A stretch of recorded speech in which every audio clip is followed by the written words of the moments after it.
I'd like to introduce our presenter, Matt Herbert. He is a member of the Nature Conservancy, and he's been a member since he joined him in January 2007. And he's a senior conservation scientist and aquatic ecologist, leading efforts to restore ciscos and whitefish in Lake Michigan and Huron. Previously, he worked with the Michigan Department of Natural Resources. Herbert has a bachelor's from Iowa State University and a master's in wildlife and fisheries sciences from Texas A&M University. So let's welcome Matt.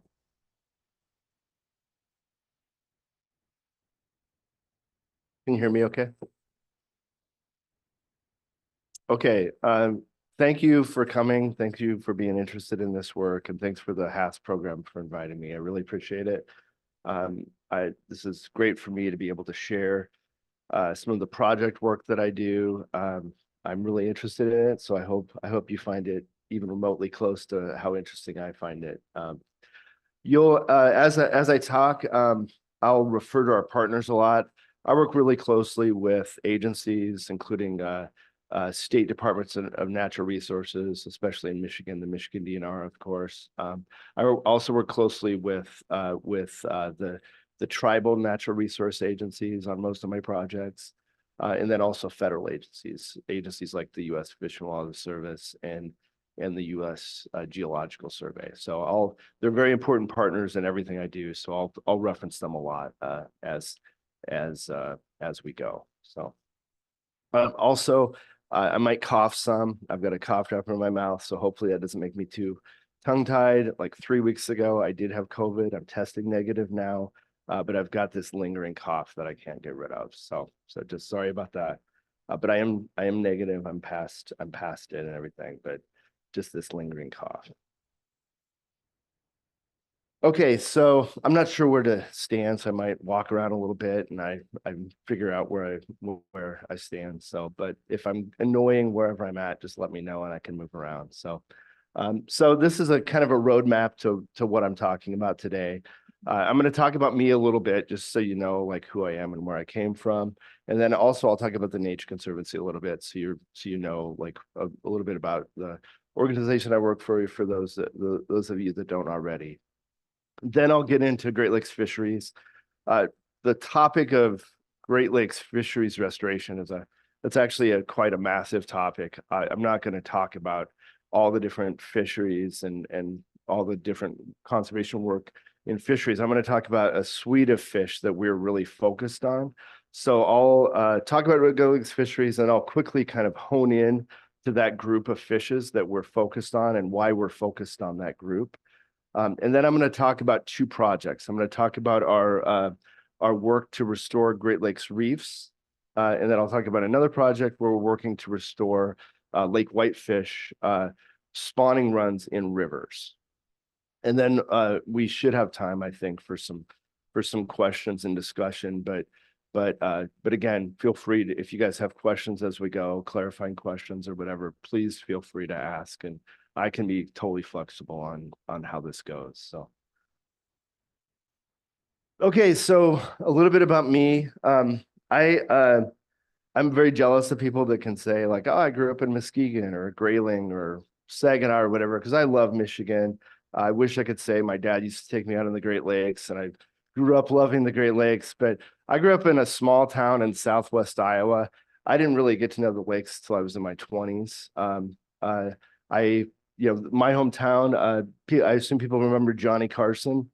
Johnny Carson was born in my hometown. That's kind of the claim to fame to my little hometown. I went to Iowa State for my bachelor's degree, and when I was at Iowa State, I worked for a fisheries professor for a couple of years, and that kind of got me headed me off in the direction that I ended up going in.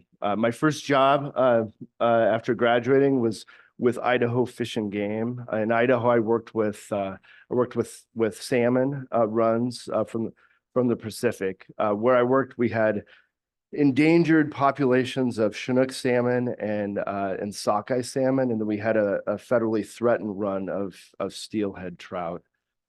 They were rare there because of the migration that they had to go through. They had to go through 4 dams on the Columbia River and then 4 dams on the Snake River to get up that far. So that's why the runs were so imperiled. I really enjoyed Idaho and enjoyed that job, but I ended up moving back to the Midwest, and moved to Illinois and worked for the Illinois Natural History Survey. I was really interested in research, and my job in Idaho was not really much research. So moved to Illinois for more of a research bent for my job. I worked in Illinois. I was working on lakes throughout the state, so I'd travel around the state collecting all kinds of different data on lakes throughout the state. And then we had a lot of fisheries questions that we were working on related to those lakes as well. From there, I went to Texas A&M to work on my master's degree.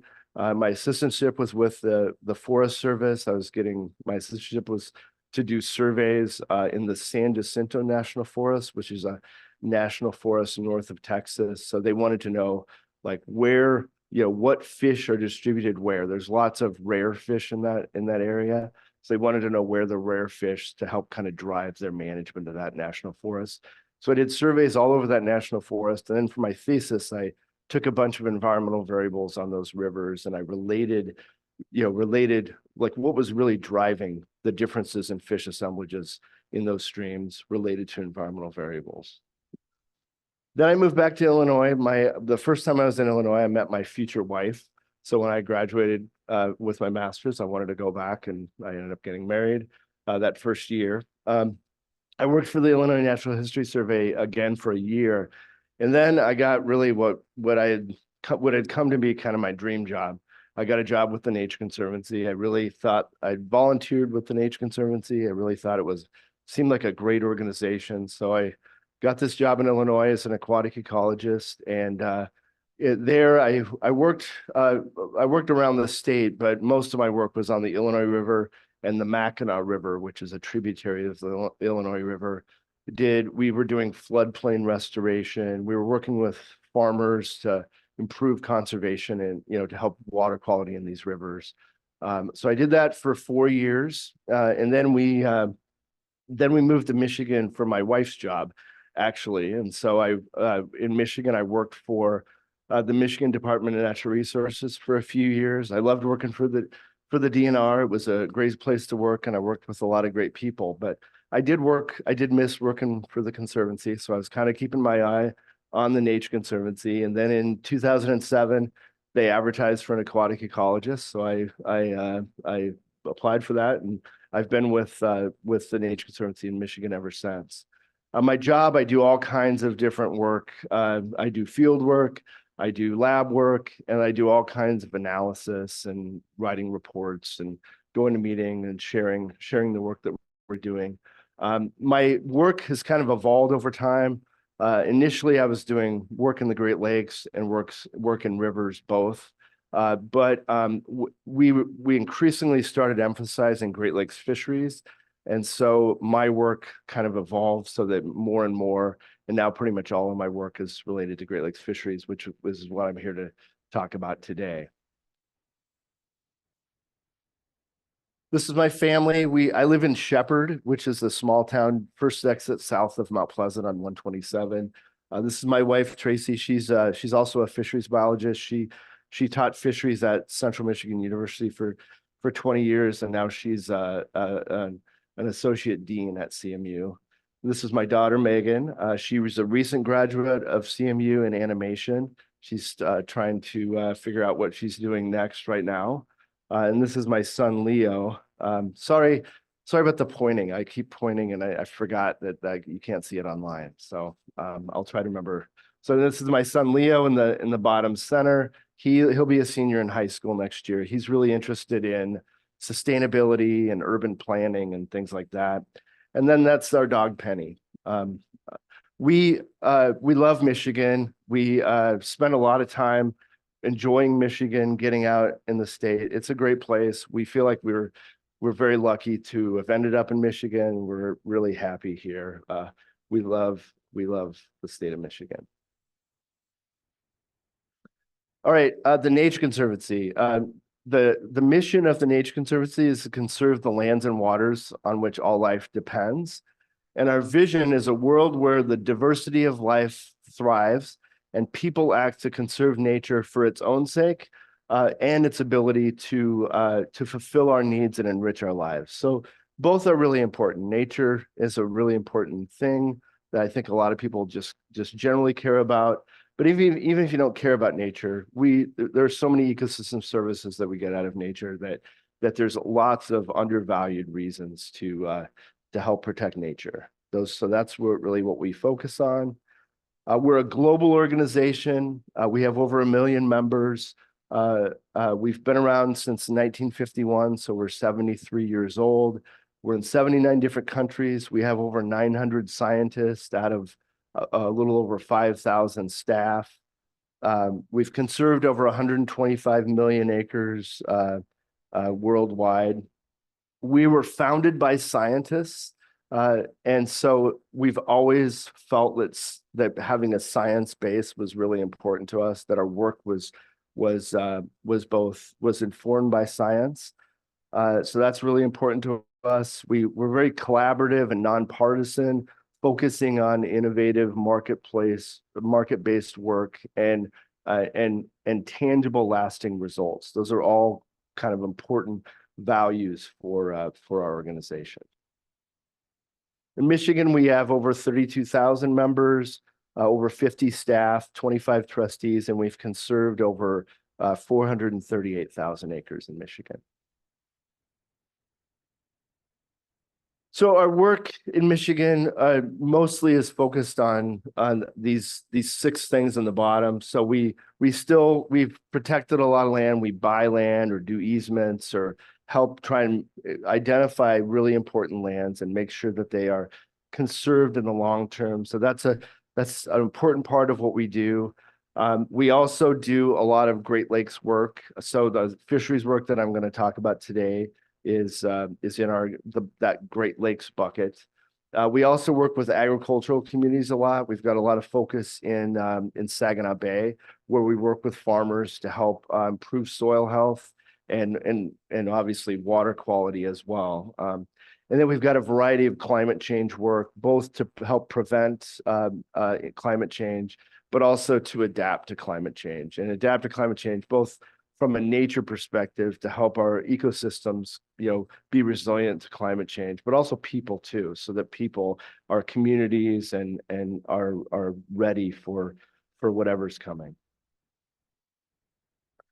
Okay, so getting into fish and fisheries. So fisheries is basically just kind of the economics of fisheries. So there are different species have a fishery, or you can refer to the fisheries of the Great Lakes, which is all the different fisheries of the Great Lakes. And that's both commercial fishing and recreational fishing and all of the industry around those. And some of you probably fish or have fished and have an interest in fishing. Maybe some of you don't, and you're not really care about fisheries, and that's totally fine. I think the work that I'm going to talk about today, if you're just interested in ecosystems and biodiversity, I think it's very relevant to you either way, whether you're interested in fisheries or not. We've got there's 159 native fish in the Great Lakes. We actually had a few more than that historically, but we've lost several species. Many of these species are fisheries species, but many of them are not. Most of them actually are not. But within a food web, there's a lot of interdependency and different foraging of fisheries on different fish. So all of these fish are important both for our ecosystems and for our fisheries. Fish utilize all kinds of different habitats, wetlands, streams, obviously the shallow and deep waters of the Great Lakes. So if you are interested in protecting habitats, fish are really interested in the same thing that you are. Same thing with water quality. We all care about water quality. Fish do too. They don't do very well when our water quality is suffering. And fish are very important components of our food webs. Fish are eaten by a lot of things, and fish eat a lot of things. So they really play important roles in the food webs of various ecosystems. And fish have been important to people for a long time. So for millennia, as soon as people first settled this region, they pretty quickly realized that the Great Lakes was a great source of protein. There were many different tribes in Michigan that the Great Lakes were, a really important part of their lives. A lot of tribes would migrate seasonally so that they could take advantage of different resources, not just fish. They would migrate to sugar bushes in the spring for maple syrup. But there were definitely aspects that they would migrate around fisheries. So very important to their economies, but also very important to their culture.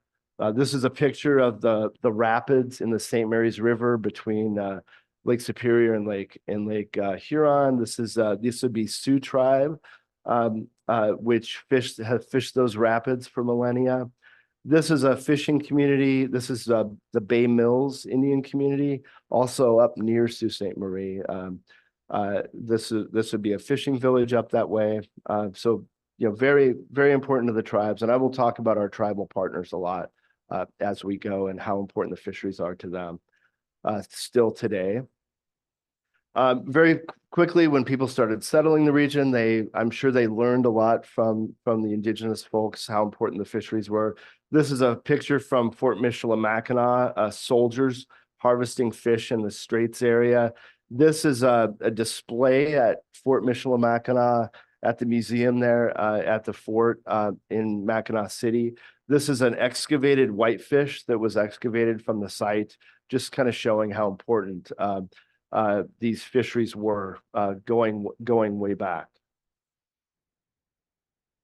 And then as we began settling the region more and more, there were actually towns that were kind of referred to as fish towns. Towns like Sandusky, Ohio, Alpena, Michigan, Two Rivers, Wisconsin. These are places where a lot of people would go out and fish the Great Lakes, and then they would come back and bring back their harvest.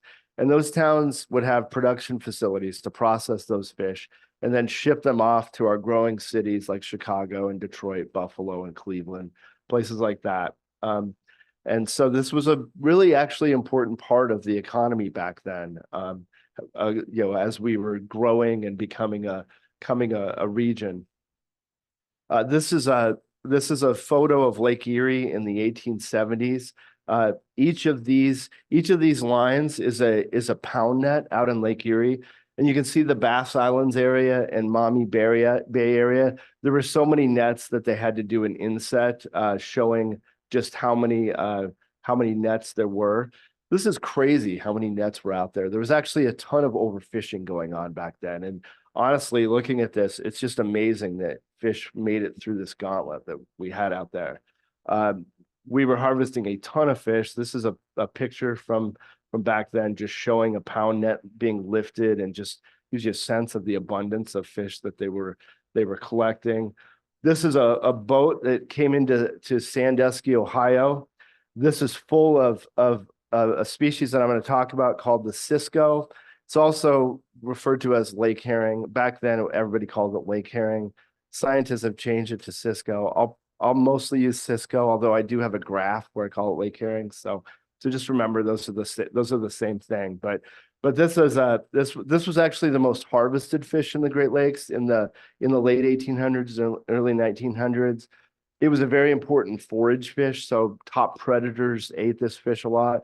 But it's big enough that it supports a fishery too, and we still have fisheries for Cisco in Lake Superior.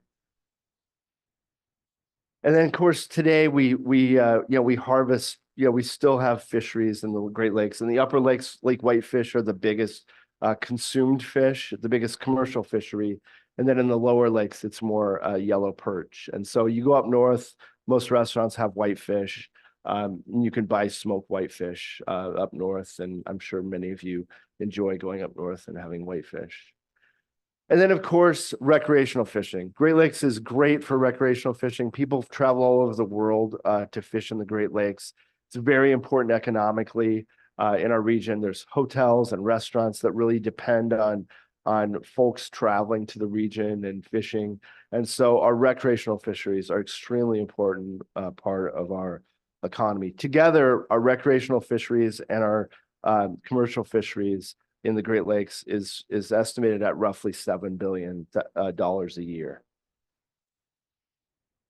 All right, so the fish that we're focused on right now, I'm going to mostly talk about lake whitefish and Cisco. So Cisco, this is the species that we just saw loaded into that boat back around the turn of the century in Sandusky, and this is lake whitefish. These are the two species that I'm going to talk a lot about in the two projects that I'm talking about today. There are also 6 other species in this group. So these all have the same genus, the genus Coregonus. So they're very closely related. There are 6 deep water species in this group.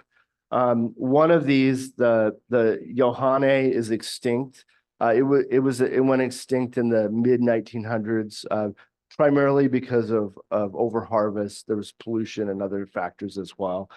We actually thought Regarde was extinct for 40 years, but we've actually been collecting it in Lake Superior, and my colleagues at the U.S. Geological Survey, they're writing a paper right now to document describing that this species is still around. So for 40 years, we thought it was extinct, but it is still around, which is really exciting. We do have work that we're doing to help do some conservation on this group, but I'm not really going to talk about that today. I'm going to focus on our work related to lake whitefish and Cisco. One real big difference between these two and these guys. So these are all in the trout and salmon family. So trout, are known as cold water. They're always cold water streams. You think about trout. Fortunately, the Great Lakes have a ton of cold water. All the deep water of the Great Lakes stays cold year round. And these all are cold water species. These guys, these deep water Ciscos, they just stay in that cold water all year round. Whereas whitefish and Cisco, they kind of move back and forth. They, in the summertime when the shallower waters are warm, they're out in the deep water. And then in the fall, as things cool off, they move into shallow waters and they spawn on reefs in those shallow waters. And then a lot of them will just stay in those shallow waters for the winter until the next spring when it gets too warm and they need to move off again. And that's why the two projects I'm talking about today are kind of related to that inland migration. So that's why the projects I'm focused on these two species today. The reason why we're focused on this group is because there's a lot of concerns about the health of the prey fish of the Great Lakes. So the kind of the middle part of the food web. So species like lake trout, salmon, walleye are kind of your top predators, and these are kind of the biggest recreational fish in the Great Lakes. But there's a lot of concerns right now about prey fish. We don't have as many prey fish as we had 20 years ago. And so we're thinking about both the diversity and abundance of our prey fish, helping kind of build up our prey fish populations. And species like whitefish and Cisco are prey fish, but they're also fisheries in and of themselves as well. But this is kind of what's driving our kind of broad interest in this group of fish.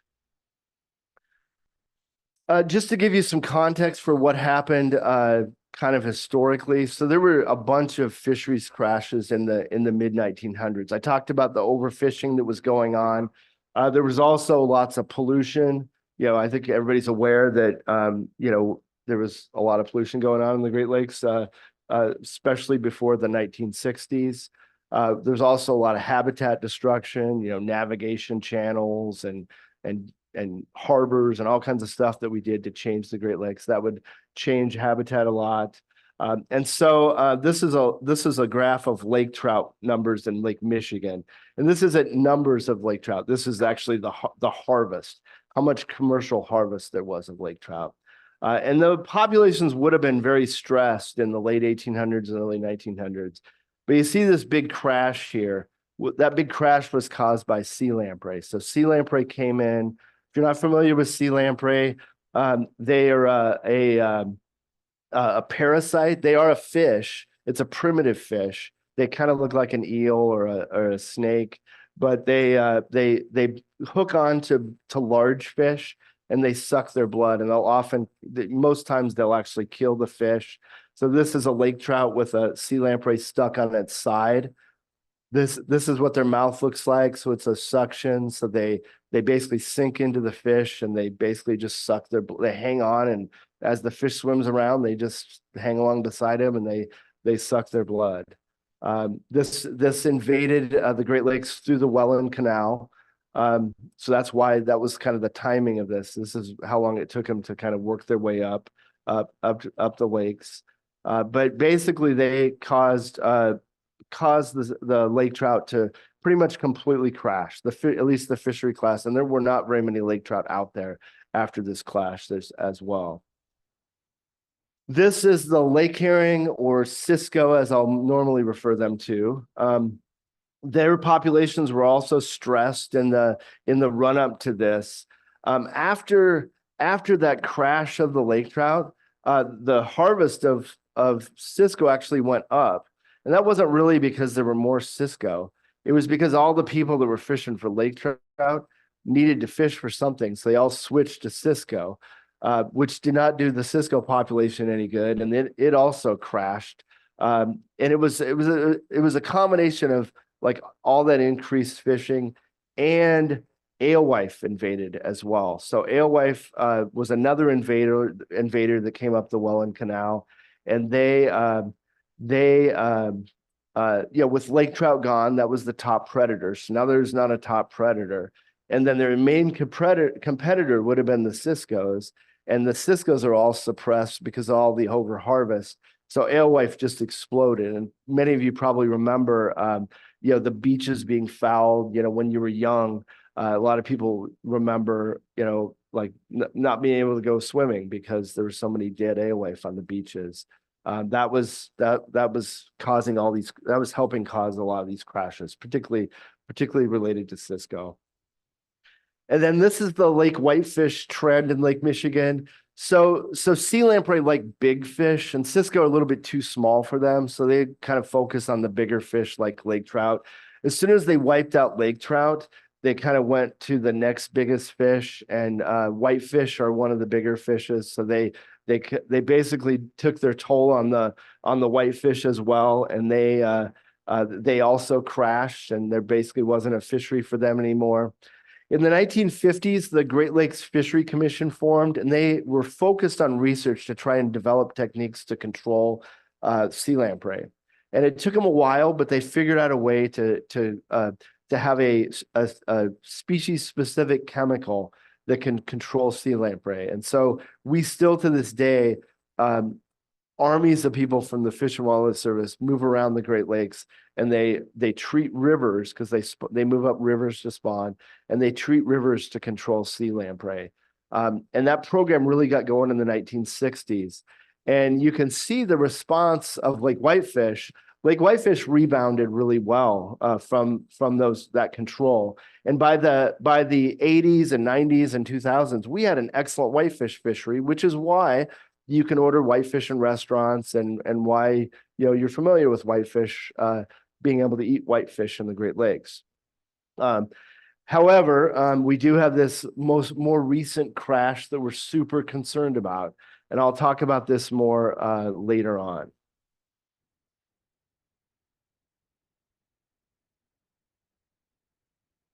So your graph showed the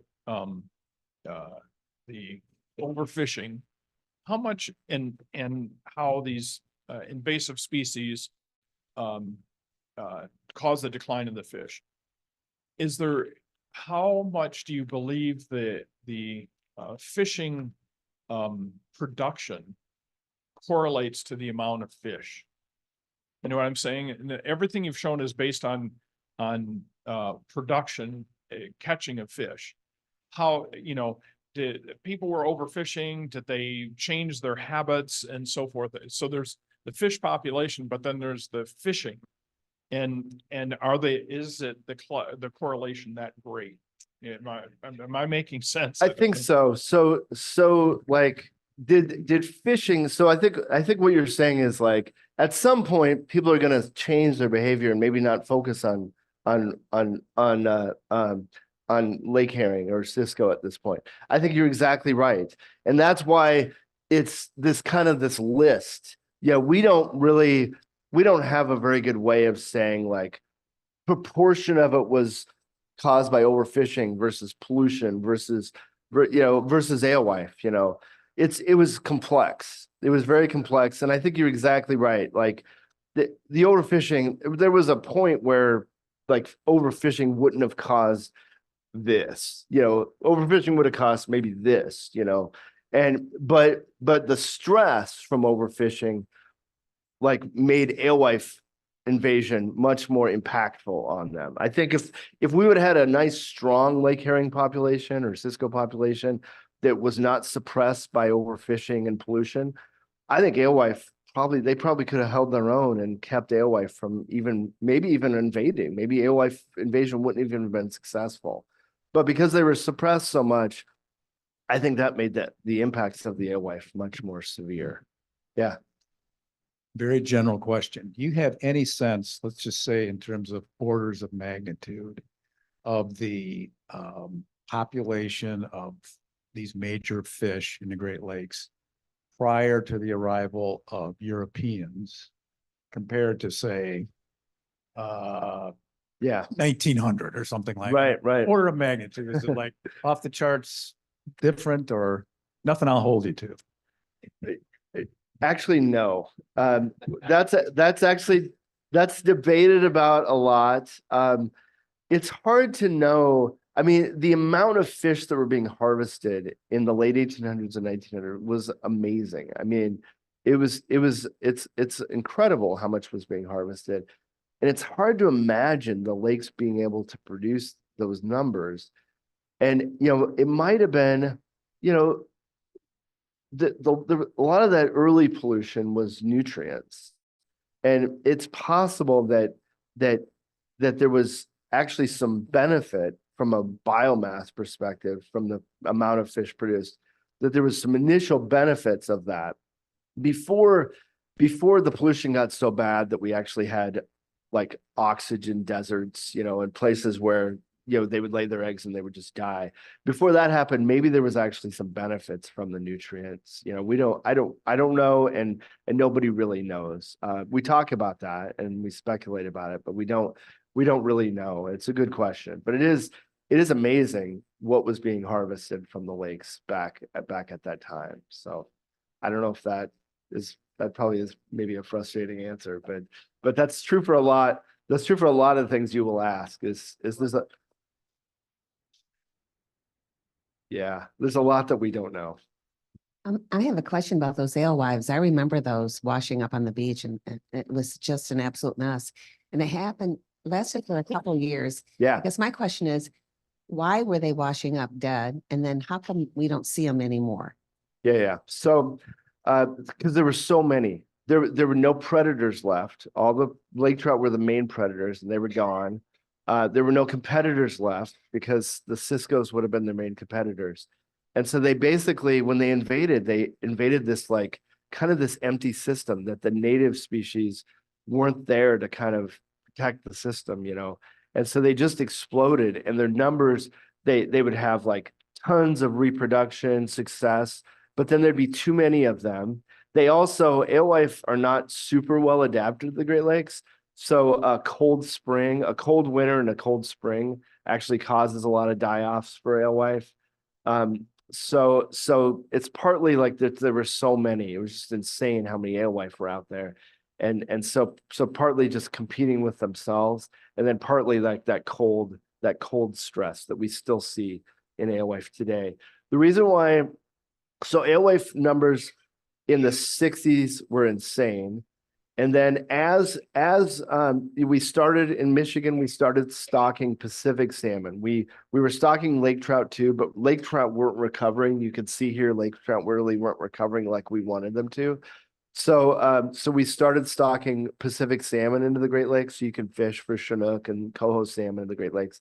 And they actually did a real big service by actually dropping the alewife numbers. So that basically if you the orders of magnitude, the alewife numbers in the 60s, by the 80s, they were about half of what they had been in the 60s. And that was because of all the salmon predation.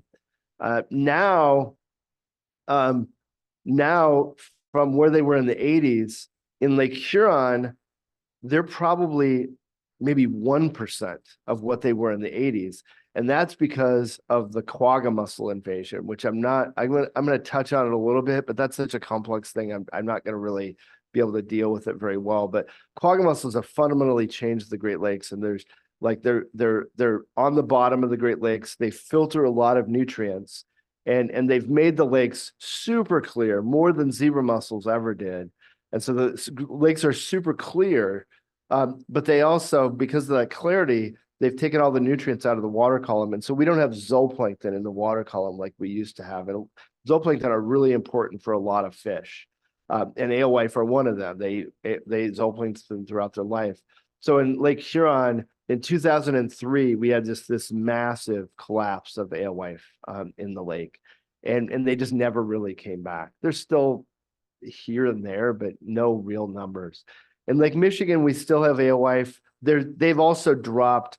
In Lake Michigan, they're probably 10% of what they were in the 80s, maybe 5%. You know, definitely dropped a lot, but there's enough out there. People see them, they see, you know, they'll see alewife, and there's still enough out there that there's some forage for alewife out there, but it is fundamentally different than it used to be. So, yeah.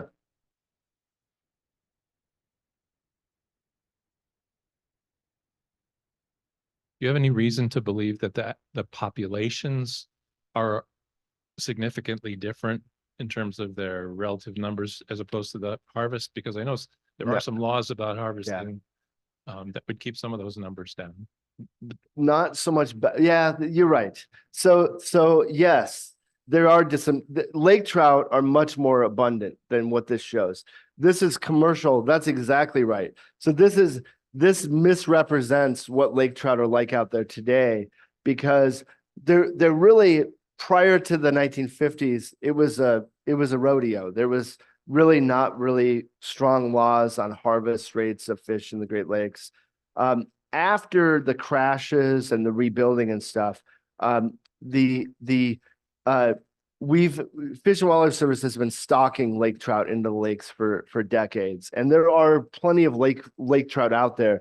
It's more of a recreational fishery now than a commercial harvest. There is a little bit of commercial harvest, as you can see here, but it's more of a recreational fishery than that. So there are a lot more lake trout than this would show. There's still stocking required, and I'm not going to get into why that is. We can talk about it later if you guys want to, but so they still are suppressed from what they used to be. But this is accurate for Lake Whitefish and for Cisco. So Cisco in Lake Michigan, so this is a Lake Michigan graph, Cisco were down to basically a small remnant population in the Grand Traverse Bay. And I'm going to talk about that population in the next part of my talk. But that's a great question. So that it's not true for one of these species. So yeah, go ahead. When there are regulations, are we talking about state controlled, or are we talking federal, or is there a mix? And yeah, you know, the state of Michigan just has such huge coastline on the lake that if it's state, it would have such a tremendous control. Yes, state. The state of Michigan, the states for fisheries in the United States, the states control fisheries management. They are the ones, wildlife too. So fisheries and wildlife management are a state thing, not a federal thing. You get out in the ocean, then the feds become much more important. But the state, within a state for inland fisheries, it is driven by the states. In the Great Lakes, the tribes also have some management authority in treaty waters. So in northern Lake Michigan, northern Lake Huron, and much of Lake Superior, tribes also have a co-management responsibility, and they weigh in. And in the Great Lakes, we have this great fisheries management structure where each lake has a lake committee. The lake committee is made up of one person from each state. So Lake Michigan, there's somebody from from Wisconsin, Michigan, Illinois, and Indiana. And then there's one tribal treaty on Lake Michigan. So there's a tribal person on the lake committee too. And it's a great structure. They have this on all 5 Great Lakes. And it's really about co-management so that one state isn't doing something that completely offsets something another state's trying to do. So it's a way to try to get the states, to get everybody on Lake Michigan together to try to make sure they're managing the lake in a consistent way. And it works actually very, very well. And then there's a structure above that, the Council of Lake Committees, where they actually coordinate among the lakes as well. And so it's a great structure. That's what I work through. I go to those meetings and work with those agencies. But the states and to some extent the tribes are the ones that do the management. Well, I just wanted to ask a question regarding that. Does Canada participate in any of that? Absolutely, for sure. Yeah. So Canada, the Ontario Ministry of Natural Resources is the equivalent of our DNRs. And so Canada, the Lake Ontario Committee is just OMNRF and New York. So there's only 2 people on the Ontario Lake Committee because there's no treaties. So the relevant treaties are just in Superior, Michigan and Huron. Michigan and Huron only have 1 treaty. Superior, there are 3 treaties. So there are 3 tribal reps on the Lake Superior Committee. So okay. All right, so I'm going to jump into our first project, our work to restore reefs in the Great Lakes. So we don't have coral reefs in the Great Lakes. We just have rocky reefs. And all a reef really is that if you go along the ocean bottom or the lake bottom, it's usually flat-ish. You don't get like these massive structures, but sometimes you'll have something that really sticks up. And that's, we call it, reef kind of came from shipping. And shipping, navigation wise, you're always worried about, back in the day, worried about hitting a reef. And so that's kind of where that came from. But from an ecological perspective, those are important as well. Those features that kind of stick up off the bottom. And coral reefs do that. Coral reefs are growing and they keep growing. But in the Great Lakes, these rocky reefs, they're all glacial deposits. So just like on the landscape, we have moraines and eskers and all these geological features that the glaciers left on our landscape. Those features obviously don't stop at the lakeshore. They would continue out into the lakes as well. And mostly where you've got a moraine or an esker or something like that, there's a lot of rocky, the glaciers were moving rocks and they would dump rocks. And so even though you see a moraine and it's got trees on it or whatever, there's a lot of rocks in that moraine feature. When those were continued out into the lakes, all the wave action would get rid of all the soil. And so you basically just end up with this big pile of rocks. And so this is what a reef is in the Great Lakes, is these rocky features. A lot of these features are spawning reefs for fish because the spaces in these rocks are really important to help protect eggs. So whitefish, cisco, and lake trout, I talked about how they like the cold waters, so in the deeper waters of the Great Lakes. But all of these 3 of these species migrate into shallow water in the fall.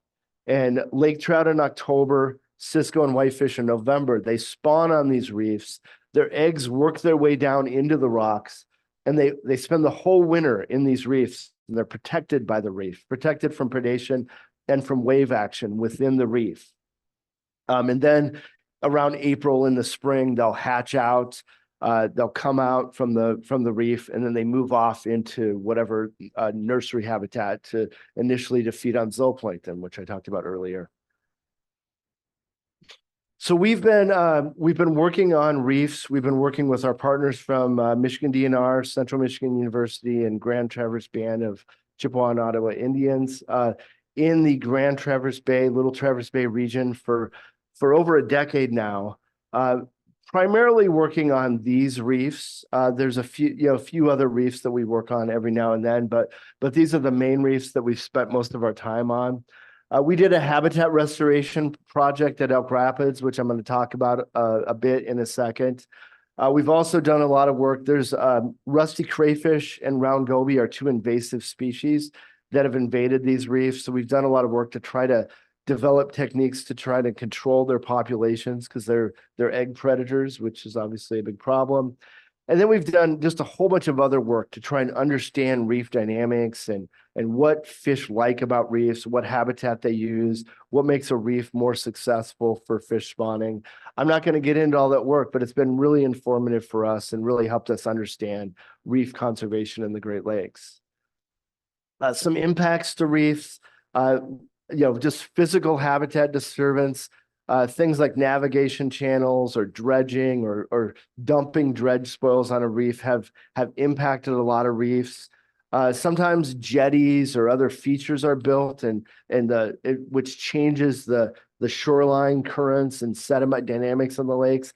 And sometimes that can send sediment off into a reef. And, I talked about how the eggs they work their way down into those interstitial spaces in the rocks. You get a bunch of sediment on a reef, it'll fill in those spaces and the reef doesn't function anymore. Similarly, some of our rivers bring in a lot of sediment and that's impacted a lot of reefs. The invasive species can change the habitat. When we get a lot of zebra or quagga mussels on a reef, that's impacted the function and the ability for the reefs to produce fish. Also, cladophora or blue-green algae. We've got a lot of reefs that have cladophora problems on that, and that's also not good for a reef. I mentioned round gobies and rusty crayfish are two invasive species that occur in really high densities on reefs and they eat eggs. That's a problem. And also changes in ice cover. So I talked about how working their way down into the rocks helps protect them from predation and from wave action. But ice cover also helps protect them from wave action. And so if you've got a really healthy reef and some ice cover, that's really good protection all through the winter. You're not getting hammered all the time. But if you've got, even on a healthy reef, if you've got no ice cover, there's more risk. But if you've got a not very good reef and no ice cover, then you're really in not good shape. And we've actually seen a lot of decline in ice cover in the Great Lakes over the last 50 years. We see a decrease in the amount of ice cover and also in the duration of the ice cover. So in both of those are a problem for reefs. And it just makes it all the more important that the reef habitat be healthy to help protect the eggs because we're losing the ice cover help. So in several years ago, we did a project in Grand Traverse Bay to restore some reef habitat. Learned a lot from this.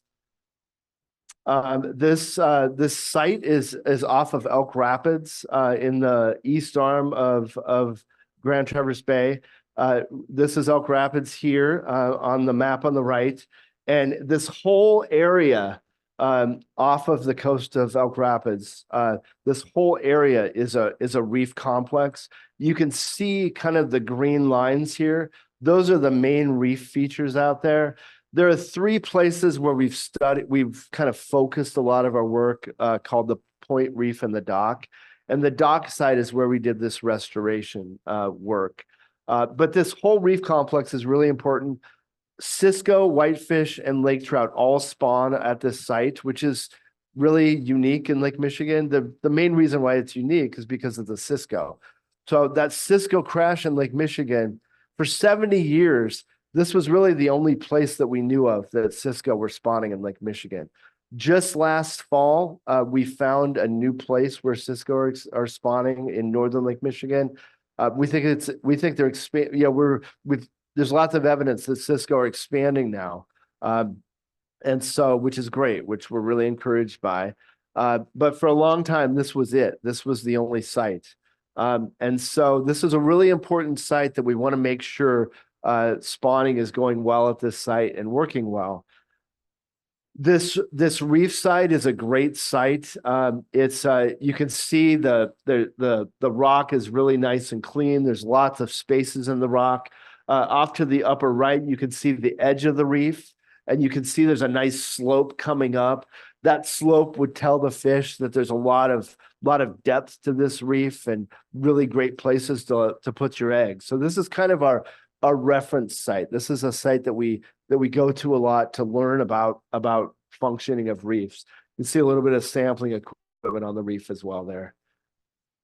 The dock site, we call it the dock site because there's an old iron ore dock. If you've been to Elk Rapids, you might actually know where this site is. There's an old iron ore dock out there. The dock is gone, but the pilings are still there. And the pilings work their way into this rocky habitat. Fish use this site, but the problem with this site is that there's sediment within the rocks, not very far down. So there's really not many spaces for eggs to work their way down and be protected. This is another photo. You can see there's some spaces there, but not a whole lot. So what we were seeing, so this is a nice healthy reef, and lake trout come in and they spawn in October. And then Cisco and whitefish, they come in and they spawn in November. The eggs that work their way out into a rock, into the rocks. Even on a healthy reef, there's so many gobies and Cisco out there. We're going to see some loss of eggs due to predation. And again, we're going to see some loss to wave action as well. But if the reef is healthy, we're going to see some egg retention, which is, what we want, which is really important. But on a site like we had here, the fish would come in and spawn, and we were seeing most of the eggs lost due to predation and to wave action because there just wasn't that structure there to hold the eggs and protect them. So our goal was to increase the depth and quality of those interstitial spaces to increase spawning success. So we wanted to improve the habitat so it was more like our reference sites, and we wanted to increase egg survival, both as a function of predation and of wave action. So we brought in 450 tons of cobble. Cobble is from a local source. The diameter was 10 to 20 centimeters in size, so kind of softball size rocks, maybe a little bit bigger than that. The size of the rocks was based on that reference site. And we did this work in August of 2015. Am I moving around too much? Is this okay? Right. Okay, so the structure of the site worked out really well. This was a photo. We're 9 years out from when we added this rock, and we're really happy with how it's held up. This is from there's a documentary coming out this summer called All Too Clear. If you get a chance, I would highly recommend it. I've seen initial versions of it. It's going to be a great documentary. They've got the footage they have in the Great Lakes of these habitats and these fish. It's like what you see for ocean footage. Swarms of fish and predation, and they captured spawning of whitefish, which had never been seen before. It's amazing what they were able to capture. And as the scientists in the Great Lakes, we've learned a lot from what they've done. So I'd highly recommend this documentary. The Reef Habitat project we did is in one of the episodes. So they got this footage. These are all great big lake trout that are checking out the site prior to spawning. You can see the edge of the reef here, nice slope to the reef. The habitat looks great. So we're really happy with how the habitat went. To evaluate the egg loss, we do some experiments here. So we, on the reef, you can see these round things here.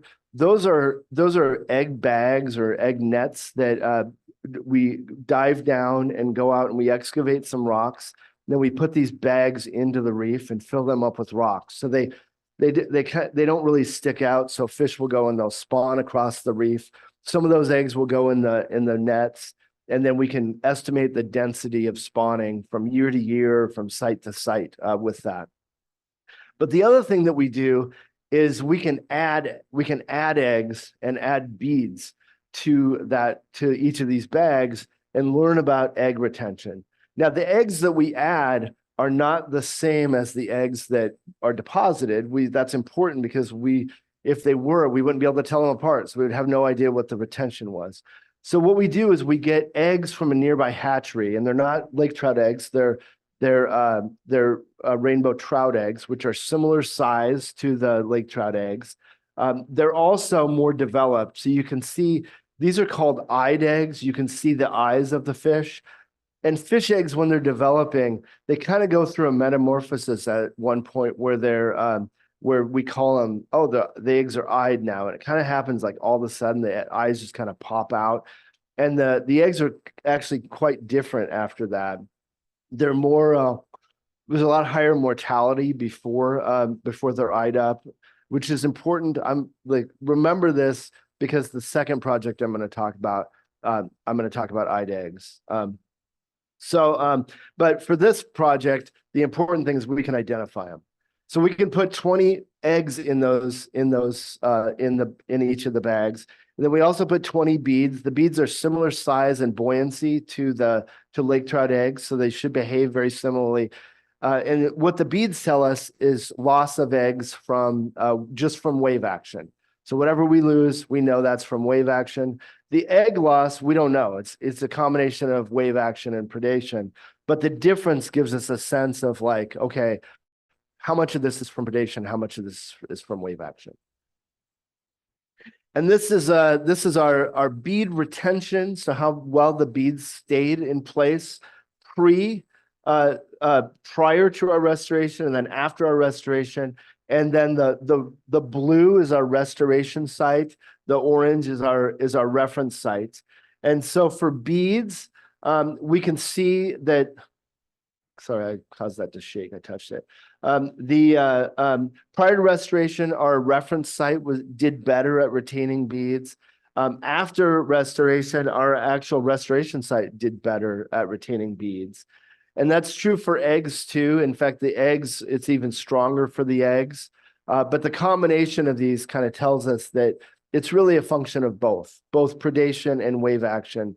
The new reef is helping things. And this is what we wanted. We wanted the new reef to help retain eggs better. So we're really happy with that project. And we're actually really interested in other reef restoration projects. And that's kind of the focus of what we're doing now. I'll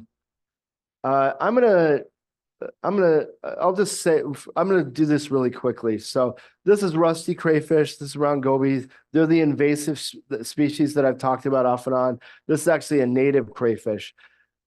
Michigan Department of Natural Resources has been working on these reefs all the way back to 2000. And in yellow are the round goby, and in blue are the rusty crayfish. And you could see in recent years, they're pretty much dominated. They're most of the organisms that are on these reefs. But that wasn't true if you go back to the early 2000s. So it just gives you a sense of how they've really kind of taken over these reefs and displaced native species. And all I'll say about this is we've been working hard to try and develop techniques to control them. Really, we want like really easy, cost-effective ways that are quite effective. We're still kind of working on that. We've worked on crayfish more and don't have like a really nice silver bullet. So it's work that we're continuing to think about and work on. But I'm going to move on because I'm running out of time here. So, all right. So right now we're really interested in other opportunities. So I've talked about those handful of reefs that we've worked on for a long time. Right now, we're trying to reach out and work on reefs that we've never looked at before. We want to, try and identify both restoration and protection opportunities, but we're not going to get there if we don't understand our reefs better. This is a map of reefs in the Great Lakes. This is from the Great Lakes Aquatic Habitat Framework. As far as I know, this is the best reef layer that we have in the Great Lakes. And to be honest, it's not very good at all. That Elk Rapids Reef Complex, which is so important to Cisco, that's not on here. There's lots of other reefs that we know of that aren't on here. It's nothing but a point layer. There's no data related to this, no information. This is the best we've got in the Great Lakes. So we're working right now to put together information so that we can change this and have much better information on reefs in the Great Lakes. So our Lake Michigan team, we're doing a whole bunch of reef assessment, going to sites we've never been to before. And by the way, the vast majority of these reefs have never been visited by scientists. We don't know how big they are. We don't know what the habitat's like, what the condition is, and we don't know what fish are using them.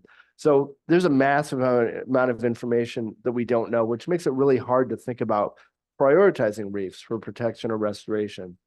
So this is Fisherman's Island Reef up by Fisherman's Island State Park up by Charlevoix. This is a multi-beam sonar map, basically showing elevations. So green areas are deeper, the red areas are shallower, and then the orange are kind of in between. And you can see these linear orangish red features. Those are glacial features, and those are reef features. Those are rocky habitats. There's some rocky habitat in here that's a reef, and this is reef as well. So this kind of helps us kind of pinpoint where the reef habitat is. You can see the yellow points across here. That's a grid that we put across. We go through and we do drop cameras across the reef. These are images from the drop camera, so we can characterize the habitat, how good the interstitial space is at different locations. This is a location that's just chock full of quagga mussels. You can see that all those rocks are just loaded with quagga mussels, so we can assess quagga mussel densities. And then we do dive surveys as well and collect more information. We're looking at what fish are using the reefs and also what invasive species densities are across these reefs.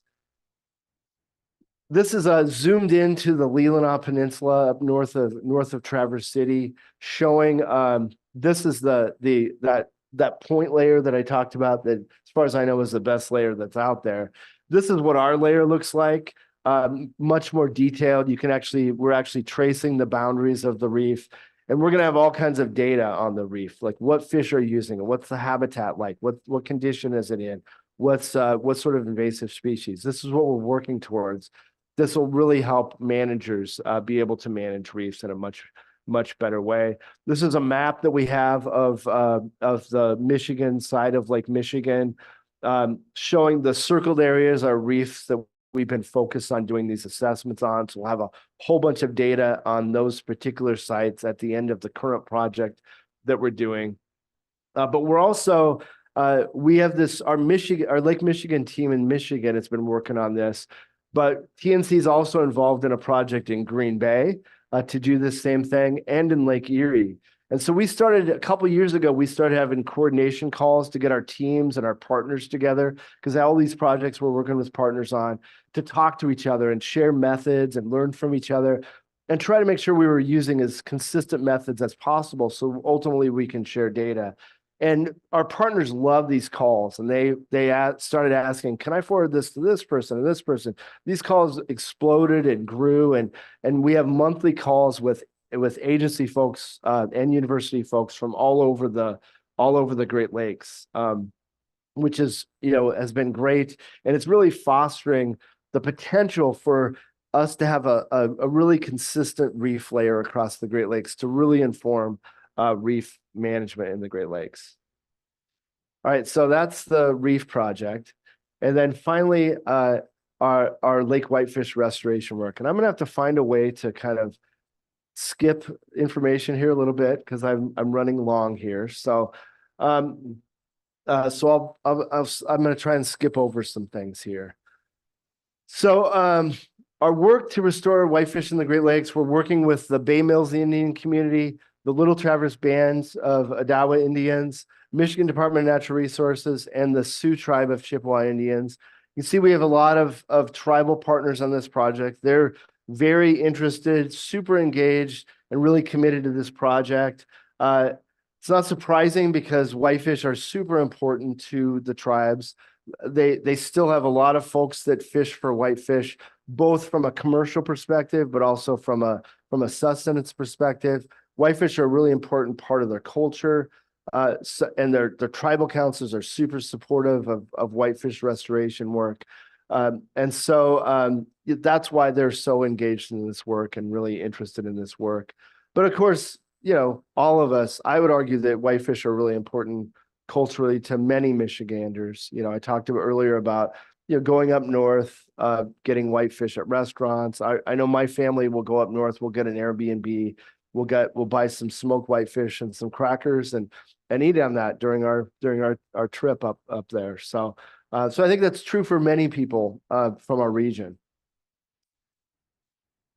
So we talked about how whitefish spawn on reefs, right? So yes, they spawn on reefs. They have always done that. But they actually used to also spawn in our rivers, but we lost those river runs of whitefish back in the late 1800s and early 1900s.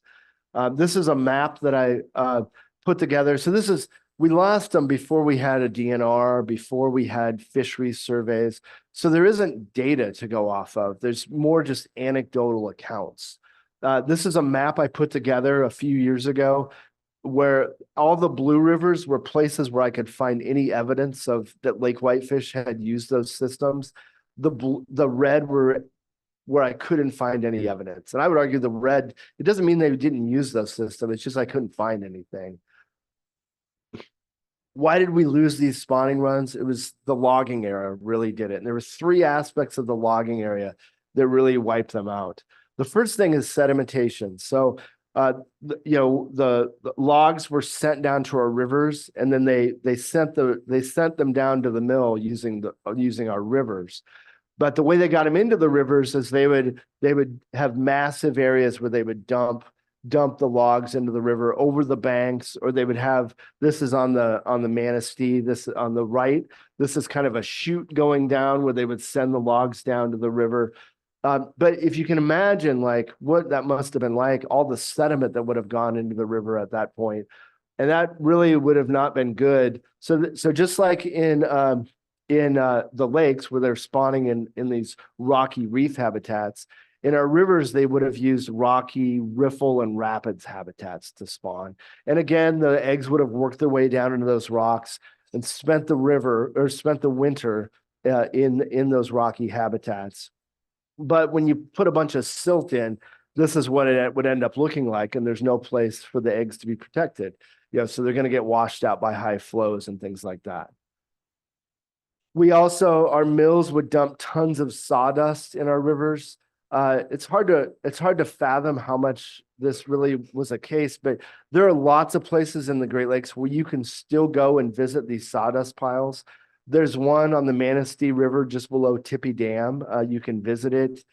They were dumping tons and tons of sawdust into our rivers.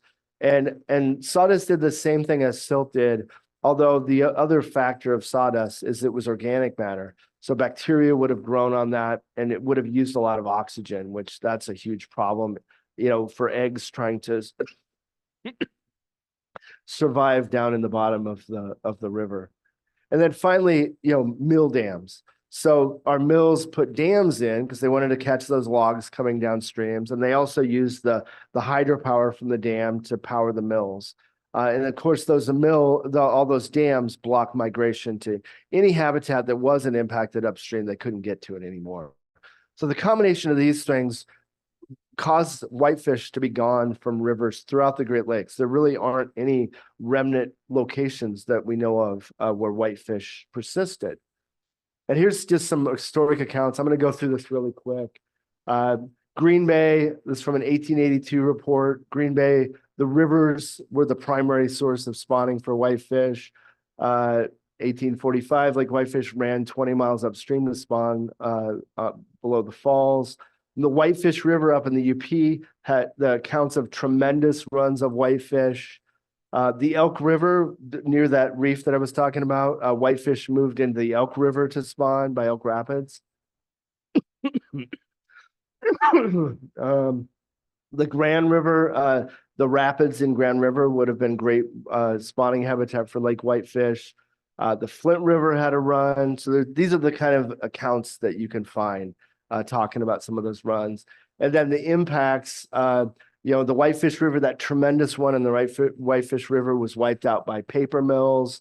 The Menominee run on the border of Michigan and Wisconsin, that was wiped out by 1870. Anyway, you get a sense of like the kind of accounts that we have. Okay, so is it a big deal that this happened? It wasn't necessarily a huge deal because for a long time, we still had really good whitefish numbers, right? We could buy whitefish at restaurants, and they were doing totally fine. But in recent years, I talked about that the whitefish recovered after the sea lamprey control, and now they're declining again. And that's happening throughout Lake Michigan and Lake Huron. We're seeing big declines in whitefish. You go to a restaurant and order whitefish and they are out, and that's because there's not as many whitefish. The supply is way down from what it used to be. It's also more expensive than it used to be. The reason why is because I talked about the quagga mussels. This is a really highly zoomed up version of quagga mussels, but basically they're filter feeders. They're taking a bunch of nutrients in. And what they've done, basically, this is what the water column used to look like. There's lots of zooplankton in the water column. There's still invertebrates on the bottom, but the nutrients are kind of distributed throughout the water column. Today, quagga mussels have pulled those nutrients down in the bottom, and we've got most of the nutrients are kind of locked up on the bottom of the lakes. And so we don't have the zooplankton that we used to have. And what's happening with whitefish is when they do come off these reefs, they're having a hard time finding zooplankton at many locations. And that's what they need to get from that egg stage to become small fish. They need to eat zooplankton. Once they get this big, then they'll switch and they can eat bugs and all kinds of other stuff. But they've got to get through that initial stage eating zooplankton. And we're just not seeing enough zooplankton that we're not getting young fish recruiting into the population. It's not an overfishing thing. This fishery is super well managed now, not like it used to be back before the 1950s. It is a recruitment thing. We're not seeing young fish coming into the population, and it's this early life history bottleneck. We're seeing a really exciting thing happening in Green Bay, though. Whitefish have started using rivers again. In the 1990s, Wisconsin DNR had some reports from some anglers that there were whitefish in the Menominee River on the border of Michigan and Wisconsin. They went out and they confirmed that there was a whitefish run in the Menominee. They watched that run, and over the next decade, it was growing and growing and doing better and better. So in the late aughts, they went out and they looked in other rivers, and they found a run in the Peshtigo River, the Oconto River, and the Fox River right there in Green Bay. And all these runs over the last couple of decades have been growing, and they're doing great. And unlike in the rest of Lake Michigan and Lake Huron, whitefish in Green Bay are thriving. There's more of a whitefish fishery than there's ever been in Green Bay. They're doing great there. These river runs are definitely a part of it. And we would like to see river runs in Michigan. And we think if we had those river runs, it would help them get through this bottleneck. The reason why we think it would help them get through this bottleneck is because, so this is the Grand River. And the way the flow of our rivers don't just flow and then all of a sudden empty out into Lake Michigan. Because of elevation changes, the lakes actually work their way up into the river system. So if you float down a river, you'll get to a point on the Grand River, some of our bigger river, we're like 15 to 20 miles upstream. And if you're floating on a kayak, you'll start to hit kind of what we call slack water, where it's not flowing well anymore. And you kind of hit the lake at that point. So in the ocean, we call that estuary habitat. Some people call it freshwater habitat in the Great Lakes, but it's basically kind of this area where you've got the lake and the river kind of mixing together, and the water's a lot more slow. So whitefish, when they spawn and they hatch out in the spring out of those riffle habitats, they basically come up and then they drift downstream, and then the river will deliver them to the nursery habitat, and that's where they'll forage. Well, that in the Grand River, that wouldn't be here. That would actually be up in here where they would kind of like land and they'd be able to start eating. And this habitat in the lower parts of our rivers is super rich in zooplankton. So these rivers ought to be able to help them get through that bottleneck.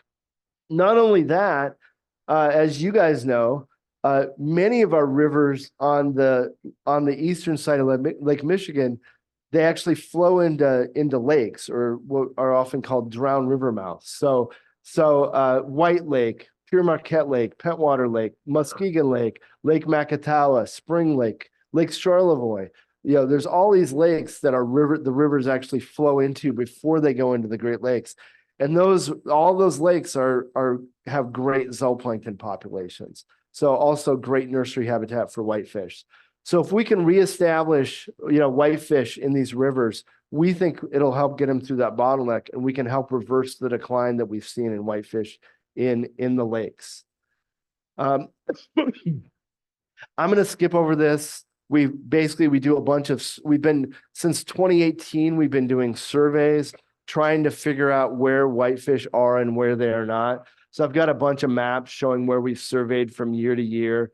And basically the take home is we expected to find whitefish in Greenberry tributaries in Lake Michigan, and we have, as we expected, and we did not think we'd find them anywhere else. And that is exactly what we found. We have not found them in other rivers. We have found some Cisco and lake trout, so I'm going to skip over that and focus in on what our main focus is right now. So for the last 2 years, we've been beginning to try to experiment with reestablishing whitefish in rivers.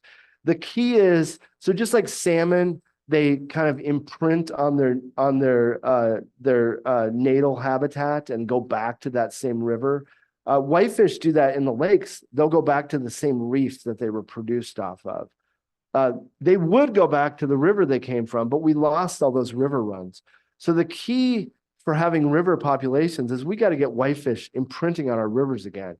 And the way to do that is have the young, the egg stage, or at least when they hatch stage, have them exposed to those rivers so that they imprint on the chemical signatures of those rivers so that they come back there. So for the last couple of years, we've been doing some work in 2 years ago, 2022, 2023, that winter, we led by Sioux Tribe, we did some stocking in the Carp River and in the Pine River, 2 rivers north of St. Ignace. In the Carp River, we put eggs, we spawn fish, and then the next day we put the eggs out. And in the Pine River, we put 100,000 eggs in the Carp River. And in the Pine River, we put just a few thousand young fish in the Pine River. And then this last year, we put 120,000 in the Carp River, but we moved upstream. I'll explain why we moved upstream. Again, we're learning as we're going here. We moved upstream for that. And then led by Little Traverse Band, we did a stocking effort in the Jordan River. We put 120,000 eggs in the Jordan River. One difference between these egg stockings and this one, these ones we stocked we spawned in November, and we put them out the next day. For the Jordan River, we held them in the Little Traverse Bay Band hatchery into January until the eggs had eyed. The Little Traverse folks felt that getting all that mortality out of the way would really help, and they wanted to wait till they eyed up to stock them. So we tried that in the Jordan River. So you remember that we talked about eyed eggs before. This is one of the ways that we're stocking. This is what we've been focused on, these incubators. So this is kind of like a Lego. You can see each of these cells has a bunch of eggs in it. There's also a hole in there. The eggs won't go through the hole, but when the fish hatches, it can go through the hole and get out. This is an incubator with about 15,000 eggs in it. So there's a lot of eggs in here. We can secure these to the bottom. And the idea with the incubators is that we could help protect the eggs from any sort of impacts in these incubators. This is in 2022. This is our Carp River stocking. You can see an incubator here and an incubator here. We secured them to the bottom. This is the first time we even tried it. We didn't even know if we could actually get these things to withstand the ice and flow that's in there. We did learn that worked out really well, but the river had so much flow that we weren't actually effectively able to monitor it. We couldn't wade in and check them. And we did netting downstream, but there was so much flow, it was just like a needle in the haystack. So we weren't able to evaluate very well that year. So in 2023, we went further upstream where we thought that wouldn't be a problem. And it wasn't a problem. We were able to monitor much better. But unfortunately, we had super high egg mortality. They just did not do well in those incubators. And we think the key was, we think that mortality, I think that was the timing. We think that I'd egg approach worked really well. And the reason why we think that is the Jordan River, where we did stock the I'd eggs, we had much more success there. The netting we did downstream, we were able to document, thousands of whitefish leaving those incubators and moving downstream, which is exactly what we need to happen. We're still tweaking things. We're actually not sure about the incubators, so we're going to try. They're working, but maybe they're not working as well as we want. So we're actually going to try stocking eggs directly into the habitat and see how that works. There's some other things we're looking at trying to, but the main thing is we're just kind of trying to work our way through the best strategy so that we can ultimately actually scale this up and really begin trying to restore whitefish in our rivers again and get that population decline reversed. I'm going to skip the rest of that. And that's all. I will, if you're interested in this work, check out the Nature Conservancy's website. Nature.org/Michigan is our Michigan site. And with that, I'll take questions. We have one question from Kathleen online. Where can we view the documentary All Too Clear? Yeah, that's a great question. So they've got an 1.5-hour film that I don't know what it's going to look like as far as where the film is going to be. I know that there's a showing that they're starting to set up some like initial premieres. I don't know if it's going to be on PBS or what that's going to look like and whether it's really going to be in theaters or not. But they also have three episodes set up, 3 hour-long episodes that broken out, which is the version that I like the best. There's much more detail. And they are working on getting that on PBS. It's definitely going to be on whatever the public television is in Canada. It's definitely going to be there. But they're trying to get it on PBS, and it sounds promising. I think it's going to be on PBS. So hopefully that'd be obviously the easiest way to watch it. So I would say look out for that documentary. It really is pretty amazing. I think PBS would make a big mistake if they don't show it. Oh, yep. Sorry. I have a question about invasive species. You mentioned the lamprey, the zebra mussels, the round goby. Can you give us an idea of the methods that are used to try to eradicate these from the lakes? Yes. So I talked about sea lamprey, and that's chemical control, and that's a huge effort around the lakes. I can talk about that more if you want. The others still experimental, but there's some really promising work on the quagga and zebra mussels that's been going on. We're a little bit involved, but it's mostly led up by University of Milwaukee or University of Wisconsin Milwaukee and the Park Service off of the on Good Harbor Reef, which is off of Sleeping Bear Dunes. And they've been experimenting with control efforts there.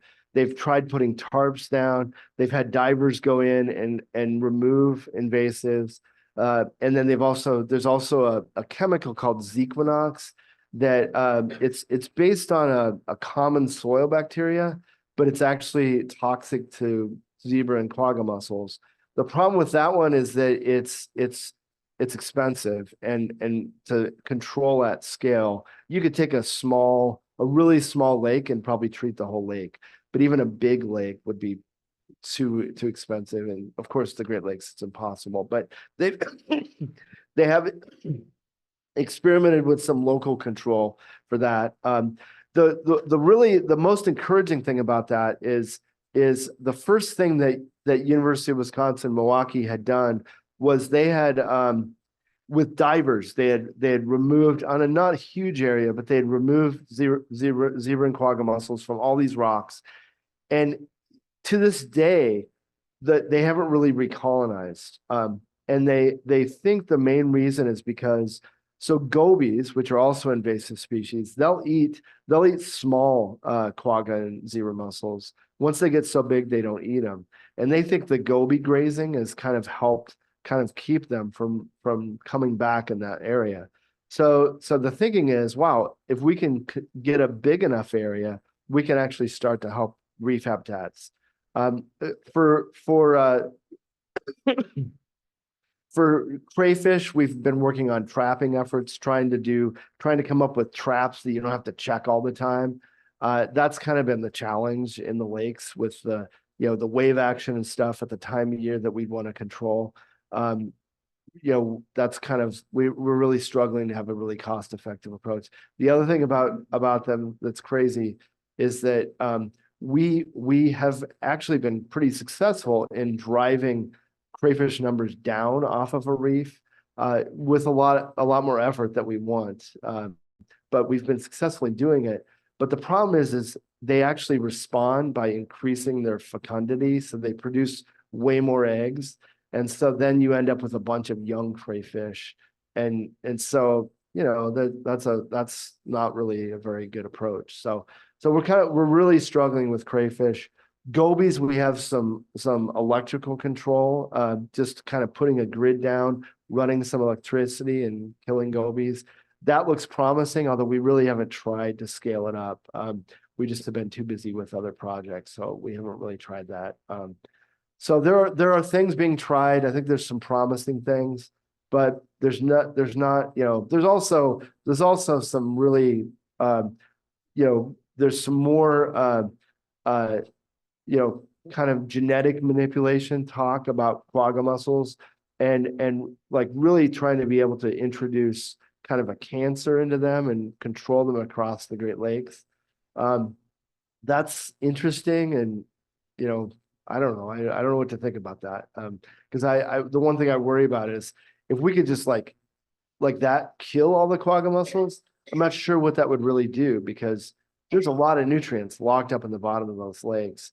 What's gonna if that's all released all at once, what would that do to Lake Michigan? That could be actually a bad thing. So it's something that we really need to think about. And there needs to be a lot of research to understand what that would do before we were to release something like that. So anyway, there's no great answers except for sea lamprey. That's a phenomenal program. That's the most successful invasive species control program in the world. That's been pretty amazing, but there was a ton of investment went into that back in the 1950s. So Thank you. Speaking of predator fish, whatever happened to the Asian carp? And I know chefs in Chicago were talking about some fabulous recipes for them. Are there any edible little predators that we should be trying to eat with some tasty recipes? Two parts, but yeah. So Asian carp, I've eaten silver carp, which is the one that jumps, and it was actually good. I did like it. There are some concerns about like setting up, actually an economic, driver that helps make value those species that they could get actually moved around. So there are some concerns about that, but it's hard because I love the idea. I mean, look at what we've done to species we love. It'd be nice if we could do that to species that are a problem. So there's some complex things to think about related to that. But the Asian carp are still very abundant in the Illinois River. They're still knocking on the door at the Great Lakes. It is still a big concern. I actually don't think that they would be a big problem for the fish I'm talking about, because these are more open water fish. The real problem with Asian carp would be in our coastal wetlands. So that would impact species like northern pike, walleye, perch.